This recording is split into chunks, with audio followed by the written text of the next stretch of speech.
నా second point ఏంటంటే present కాస్త జనాల్లో కాంగ్రెస్ పార్టీకి వ్యతిరేకత ఉంది. అనవసరంగా కేసీఆర్ విషయానికి సంబంధించి ఇప్పుడు తెర మీద తీసుకొచ్చి మరింత వ్యతిరేకతను మూటగట్టుకుంటున్నారు అన్న వాదనను కొంతమంది రాజకీయ విశ్లేషకులు తెర మీద తీసుకొస్తున్నారు. ఈ విషయానికి సంబంధించి సాయి గారిని అడిగితే ఏం చెప్తారు? మేడం నేను ఏమంటున్నా అంటే ఇప్పుడు ప్రతిసారి వ్యతిరేకత అని మాట్లాడుతున్నారు. స్పష్టంగా 8,631 సర్పంచులు కాంగ్రెస్ పార్టీ గెలిచి కాంగ్రెస్ పార్టీ సర్పంచులలో వ్యవహారం తీసుకుంటే ఫస్ట్ వ్యవస్థ. దాంట్లో అంటే బీఆర్ఎస్ కూడా ఒకంత ఎంతండి 3,100 లెక్క ప్రకారం అయితే వ్యతిరేకత ఉన్న అంటే మీ వైపు ఇప్పుడు మీరు చెప్పిన పాయింట్ కి సంబంధించి వినిపిస్తున్న వాదన నేను చెప్తాను. వాళ్ళు 3,601 గెలిచారండి. అందులో దాదాపు 500 మా వాళ్ళే. అవును, రెబల్సే. కాంగ్రెస్ వాళ్ళే అక్కడ టికెట్ తీసుకున్నారు. అదే రెబల్సే కదా. రెబల్స్ గా వేరే ఇంకా మేడం రెబల్స్ వేరా, బీఆర్ఎస్ పార్టీకి వచ్చిన వేరా, మన బీజేపీకి వచ్చింది వేరా. మొత్తం దాదాపుగా 8,000 పైచలకు స్పష్టంగా కాంగ్రెస్ పార్టీ సర్పంచ్లు గెలిచి మీకు ఇంకా కళ్ళకు కలగకపోతే చెప్పండి వాళ్ళకు ఎక్కడుందండి, ఎక్కడ మాట్లాడుతున్నాండి? అరే మేము గజ్వేల్లో 134 సర్పంచులు ఉంటే 91 సర్పంచులు కాంగ్రెస్ పార్టీ గెలిచింది. దీనికన్నా ఇంకేం కావాలి చెప్పండి. సిరిసిల్లలో 106 సర్పంచ్ ఉంటే 50 సర్పంచ్ కాంగ్రెస్ పార్టీ గెలిచిందండి. ఇంకేం కావాలండి? చేయలేదు కదా. అరే ఇంకా అవునండి. ఇప్పుడు ముగ్గురు వాటాంసే బాపు అంటారు కదా తొలి ముఖ్యమంత్రి. ఆయన కాన్స్టిట్యూన్సీలో 130 సర్పంచ్ గ్రామ పంచాయతీ అండి. 91 అంటే 91 గెలిచింది కాంగ్రెస్ పార్టీ.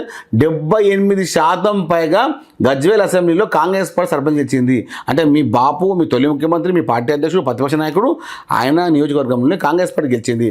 ఇంకొకటి యువరాజు అని చెప్పుకునే కల్వకుంట్ల తారక రామారావు, ఆయన కాన్స్టిట్యూన్సీలో సిరిసిల్లలో 106 ఉంటే కాంగ్రెస్ పార్టీ 51 గెలిచింది. 53 ఇది గెలిచింది, 6 బీజేపీ గెలిచింది. ఇంత వ్యవస్థ మర్చిపోతున్నాండి. ఏదో సిద్దిపేటలో సరైన నాయకత్వం మాకు లేకపోవడం వల్ల సిద్దిపేటలో ఒప్పుకుంటాం. హరీష్ రావు దాదాపుగా 90% గెలిచినాడు. మేము దానికి ఒప్పుకుంటాం, మేము అంటలేదే. సిద్దిపేట మేము గెలిచామంటలే మేము కూడా. సిద్దిపేటలో గెలిచిన హరీష్ రావు తప్పేం కానీ అది ఎక్కడ మేము అంటే ఇక్కడ వాళ్ళు ఇండిపెండెంట్ గుర్తు కాబట్టి సర్పంచ్ ఎన్నికల రిజల్ట్ అనేది కొంత పార్టీ గుర్తు కాదు కాబట్టి మున్సిపాలిటీకి వచ్చేసరికి అలా ఉండదు. ఈవెన్ కేసీఆర్ విషయానికి సంబంధించి బీఆర్ఎస్ కు సానుభూతి ఎక్కువైంది, కాంగ్రెస్ కు వ్యతిరేకత ఎక్కువైంది అన్న అంశాన్ని తెర మీద తీసుకొస్తున్నారు. దీనివల్ల మున్సిపాలిటీ చాలా లాస్ కాబోతుంది కాంగ్రెస్ పార్టీ అంటున్నారు. ఈసారి మొన్న టైం ఫంక్షన్ చేసాం కదా, ఎంజాయ్ లేకుండా చేస్తాం ఈసారి. ఓకే, సాధ్యమంటారా? 100% అండి. తెలంగాణ ప్రజల యొక్క వాదాన్ని, తెలంగాణ ప్రజల యొక్క సంస్కృతిని, తెలంగాణ ప్రజల యొక్క సాంప్రదాయాన్ని, తెలంగాణ ప్రజా సంఘాలని, తెలంగాణ ప్రజా యువ సంఘాలన్నీ కూడా అవమానపరిచింది ఎవరు? కేసీఆర్ కుటుంబం కాదా అండి? వీరు కదా గద్దర్ని కానివ్వండి, దాదాపు అమరవీళ్ళ కుటుంబాన్ని ఎవరిని ఆదరించింది? నో తెలంగాణ నై తెలంగాణ అన్న వాళ్ళని మంత్రి పదవి ఇస్తారా?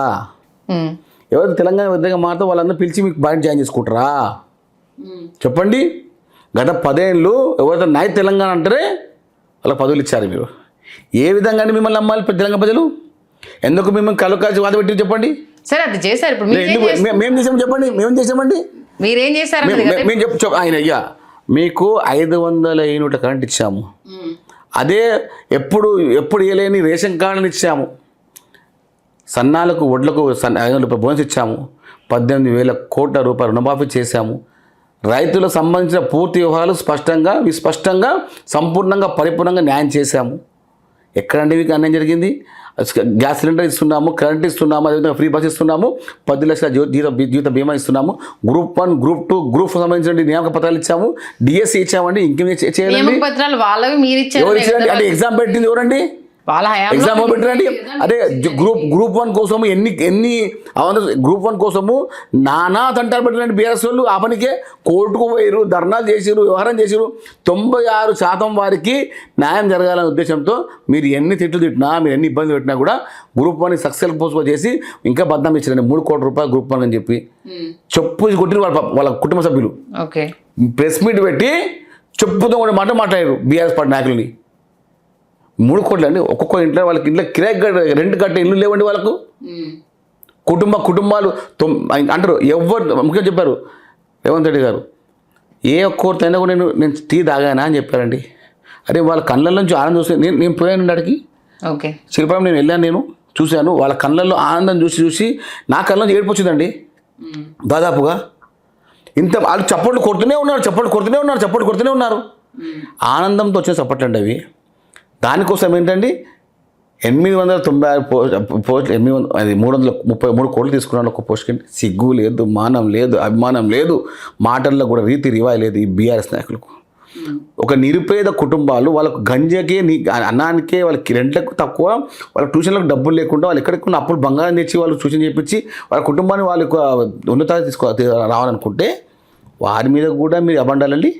లెక్కలు కట్టారు. 596 నియామక పత్రాలకు మనిషికి 3 కోట్ల రూపాయలతో 1500 కోట్ల రూపాయలు తీసుకోండి. ఇంకా దీనికన్నా చండాలమైనటువంటి వాతావరణాన్ని ఎక్కడ చూడలేదండి. అప్పటి నుంచి బీఆర్ఎస్ నాయకులు నేను వదిలిపెట్టాను అనుకున్నాను అండి. చూశాను, ఇక చాలా అయిపోయింది. అబద్ధాలని స్పష్టంగా నిజాలు చేయడానికే వారు చేస్తున్న తప్పన అంత ఇంత కాదు. కాబట్టి బీఆర్ఎస్ నాయకులు అంటేనే బట్టే బాజిగాన్లు.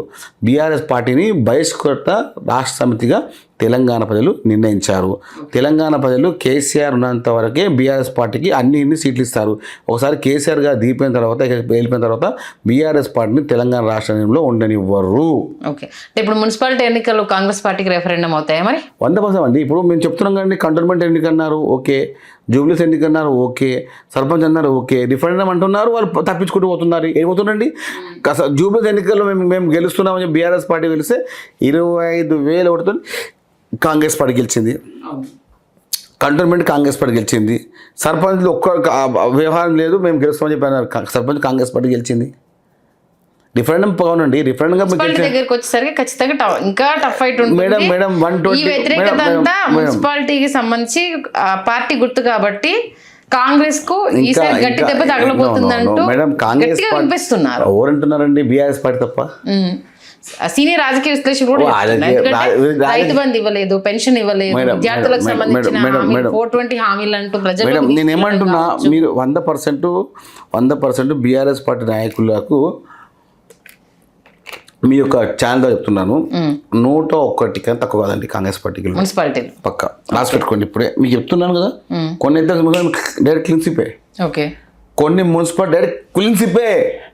ఒక్క సీట్ వెళ్ళి ఒక దగ్గర ఎట్లా క్లీన్ షిప్ అవుతాయండి? ఇప్పుడు మీ క్యాబినెట్ లో ఒకరికి మించి ఇంకొకరికి అంటే సఖ్యత సహకారం లేదు అన్నది. ఇప్పుడు గతంలో ఇప్పుడు బొగ్గు కుంభకోణానికి సంబంధించుకోవచ్చు, మన మంత్రి కోమటిరెడ్డి వెంకటరెడ్డి మీద కావాలని మీ పార్టీ నుంచి వెళ్ళే సీఎంఏ లీగులు ఇచ్చారంటూ కావచ్చు, ఈవెన్ మంత్రి పదవులకు సంబంధించి జరుగుతున్న వాదనలు కావచ్చు, ఈసారి మున్సిపాలిటీలో మీ పార్టీ వాళ్ళు మిమ్మల్ని దెబ్బ కొట్టబోతున్నారు అన్నది ఇన్సైడ్ టాక్. అది మీకు కుళ్ళపమంటారండి.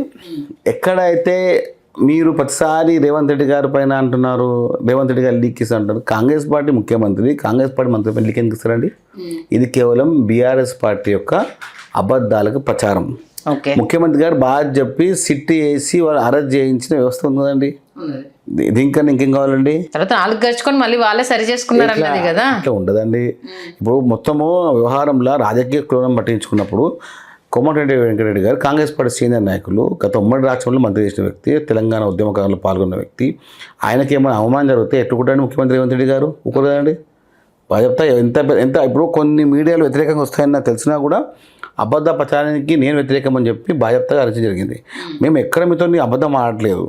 రాజకీయంగా వ్యవహారాలు చేసేటప్పుడు రేవంత్ రెడ్డి గారు స్పష్టంగా కనపడతా ఉంటారు. రాజకీయ నిర్ణయాలు ఆయన స్పష్టంగా కనపడతా ఉంటారు. కొన్ని విషయాలలో ఎక్కడ కూడా చిన్న తప్పును కూడా ఆయన ప్రోత్సహించరు. కాబట్టి ఇప్పుడు ముఖ్యమంత్రి అయ్యారండి. ఏదో ఇప్పుడు 2 సంవత్సరాలు కాంగ్రెస్ పార్టీ తెలంగాణ రాష్ట్రం అధికారం ఉంది, అక్కడ ఇక్కడ అన్ని ఇబ్బందులు ఉన్నా, సమస్యలు ఉన్నా, ఎన్ని ఆటంకాలు వచ్చినా కూడా దాన్ని తెగించి సాధించి అధిగమించి ముందుకు వస్తున్నారు. ఏంటండి 6,97,000 కోట్ల రూపాయలు అప్పుల్లో ఉన్నా కూడా ప్రతి నెల 5,000 కోట్ల పైచీలకు అప్పు మిత్తి కడతా ఉన్నా కూడా సంబంధించిన మీకు ప్రతి నెలకు జీతం వస్తూనే ఉందండి. ప్రతి అభివృద్ధి పనులు అంటూ ఉండండి. ప్రతి ఊరికి ప్రతి దేశాలకు వెళ్ళి మా రాష్ట్రానికి రండి అని చెప్పి ఆయన రిక్వెస్ట్ చేస్తున్నారు. అన్ని ప్రతి ఒక్క వ్యవహారం స్పష్టంగా చేస్తున్నారు కదండి. ఎవరండి ఏ ముఖ్యమంత్రి అండి? మేము ఫామ్ హౌస్ ఉన్నామా? మేము గెస్ట్ హౌస్ ఉన్నామండి? చెప్పండి. మీలాగా మేము ఫామ్ హౌస్ గెస్ట్ హౌస్ లేము కదండి. తండ్రి ఏమో ఫామ్ హౌస్, కొడుకు ఏమో గెస్ట్ హౌస్, కూర్చొని మనం తీసుకొచ్చి సెక్రటరీ కూర్చోబెట్టి ఆ పనులు మేము చేస్తామండి. అదే దొంగలు దుర్మార్గులు తెలంగాణ రాష్ట్రాన్ని ఆగం పట్టించి తెలంగాణ రాష్ట్రాన్ని ఇబ్బంది పెట్టి తెలంగాణ యావత్ యంత్రాంగాన్ని లోపరుచుకొని బెదిరించి వ్యవహారం చేసినట్టు మీకు మాకు తేడా ఉందండి.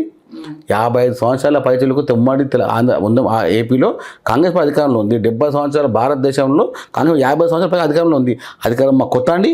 మీరు మొన్న మునిపం చేసుకొని అధికారం లేకుండా ఇప్పుడు అధికారం లేకపోవడం వల్ల కిక్కిరి బిక్కిరే చేపల కొట్టుకుంటున్నారు. ఒక్కడు వ్యవహారం చేసే ముందు మీలాంటి అజ్ఞానులు ఏమంటున్నారంటే పాలన మీద దృష్టి పెట్టడం కన్నా సీటును కాపాడుకోవడానికి ప్రతిసారి ఢిల్లీ వెళ్ళడానికే సీఎం రేవంత్ రెడ్డి గారికి సరిపోతుంది అంటూ కొంతమంది సీనియర్ రాజకీయ విశ్లేషకులు ఈ అంశాన్ని పదే అట్లుండదండి. ఆయన స్పష్టంగా ఒక జెడ్పీటీసీ స్థాయి ముఖ్యమంత్రి ఏంటండి, గ్రామీణ ప్రాంతంలో ఏ విధంగా ఓట్లకు తీసుకోవాలి, మనం ఏమైనా సర్పంచ్ ఎన్నికలు ఆయన ప్రధానం చేసినారు. అది రాజకీయ ఒక వ్యవహారం అంటారు దాన్ని అండి. ఢిల్లీకి ఆయన ఎందుకు వెళ్తుండండి? కాంగ్రెస్ పార్టీ ఢిల్లీలో ఉంటే ఎందుకు వెళ్తుండండి? ఇక్కడ మూటలన్నీ తీసుకెళ్ళి అక్కడ ఎందుకండి? ఇవన్నీ ఇదొక్కటే ముచ్చట, ఇవి ఒక్కటే మాటలు, ప్రతిసారి మూటలు. అరే ఎందుకండి అంటే ఈ రాజకీయానికి ఈయనకి ఇది ఒక్కటి ఆపాదిస్తే కానీ ఈయన మీద కక్ష పొందని చెప్పి బీఆర్ఎస్ పార్టీ వాళ్ళు బీజేపీ పార్టీ వాళ్ళు మాట్లాడుతున్న మాటలు. ఇప్పుడు ప్రతిసారి మోడీని కలిసి ఎందుకు కలుస్తున్నాండి? మోడీ ఇక్కడ భారతదేశం ముఖ్యమంత్రి ప్రధానమంత్రి అండి.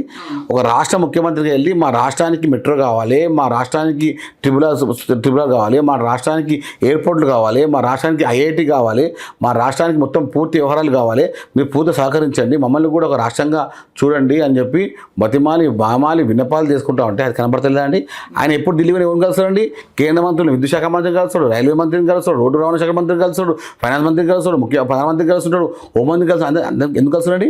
తెలంగాణ రాష్ట్రంలో ఎయిర్పోర్ట్ల కోసం కలుస్తూ ఉంటారండి, తెలంగాణ రాష్ట్రంలో ఐఐటి కావాలని కలుస్తూ ఉన్నారండి, తెలంగాణ మెట్రో ఎక్స్ప్రెస్ కలుస్తున్నారండి, తెలంగాణ రాష్ట్రం పెట్రోల్ కలుస్తున్నారు. ఎందుకండి కలుస్తున్నాము? రాష్ట్ర అభివృద్ధి కలుస్తున్నాం. తెలియదా? సిగ్గు లేదా? కళ్ళ కనపడతలేదా? అసలు ఇలాంటి అబద్ధ ప్రచారాలు చేసే ముందు మీ కనీసము విజ్ఞతగా మాట్లాడండి. గతంలో మీరు ఇల్లు కలిసినారు, ఎన్నిసార్లు కలిసిరండి? ఇప్పుడు ఎందుకు గతంలో ఎందుకు ఫామ్ హౌస్లే అండి?